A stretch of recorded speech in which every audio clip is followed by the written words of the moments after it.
Hello guys, welcome to Sanjit creation V50। আজকে আমি আবার চলে এসেছি কুমারটুলিতে এবং আজকে ডেট হচ্ছে মার্চের 4 তারিখ এবং আজ থেকে শিবরাত্রি বাকি আছে আর মাত্র 4 দিন। তো শিবরাত্রির 4 দিন আগে কুমারটুলিতে শিব দুর্গা ঠাকুর তৈরির প্রস্তুতি কতদূর এগিয়েছে, কীরকম রঙের কাজ চলছে সেটা কিন্তু আজকে তোমাদেরকে পুরোটা ঘুরিয়ে দেখাবো এবং সবকটা কুমারটুলি স্টুডিওতে কিন্তু দেখাবো আজকের এই ভিডিওতে। তো আমি চলে এসেছি কুমারটুলিতে, আমি একে একে তোমাদেরকে পুরো সবকটা স্টুডিও আমি ঘুরিয়ে দেখাচ্ছি, তোমরা দেখতে থাকো। কুমারটুলিতে এসে আমি প্রথম যে স্টুডিওটা এসেছি সেটা হচ্ছে গোরাচাঁদ পাল স্টুডিও। তো সেই যে সেখানে বোর্ড দেওয়া আছে শিল্পী গোরাচাঁদ পাল। তো এই যে ভেতরে ঠাকুর কিন্তু অলরেডি রঙের কাজ চলছে। তো ঠাকুরের কিন্তু রঙের কাজ শুরু হয়ে গেছে, কিন্তু চোখ এখনো আঁকা হয়নি।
তো এই যে স্টুডিওটা তোমরা দেখতে পাচ্ছ, এইটা হচ্ছে নৃসিংহ পাল স্টুডিও। তো এই ঠাকুরগুলো আমি তোমাদেরকে প্রথমে দেখাবো, তারপর হচ্ছে এর পাশেই আছে রাখাল পাল স্টুডিও। তো এটা তারপর দেখাচ্ছি। প্রথমে এই ঠাকুরগুলো একটু ভালো করে তোমাদেরকে দেখিয়ে দিই। এই যে এখানে যে ঠাকুরটা দেখতে পাচ্ছ, এটা শিব দুর্গা একসাথে বসে আছে এবং দুর্গা ঠাকুর কিন্তু দশভুজার রূপেই আছে।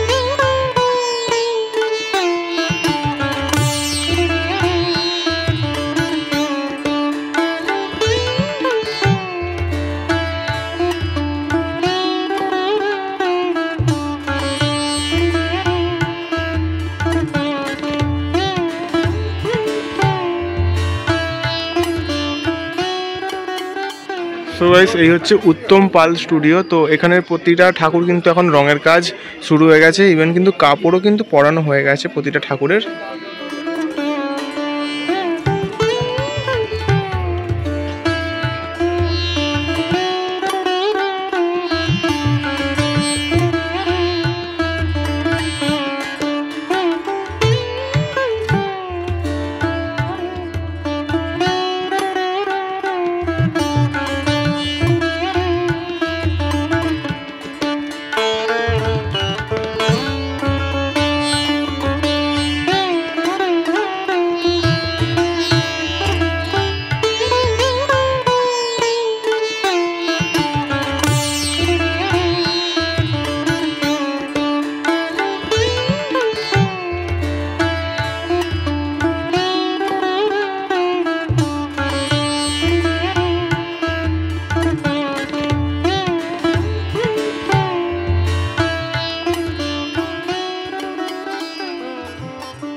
সো গাইস এখন বাজে সন্ধ্যে 6:30, তো অনেক অন্ধকার হয়ে গেছে। তো আজকে আমি এখন বাড়ি যাচ্ছি, তো ভিডিওটা আজকে আমি এই পর্যন্ত শেষ করছি।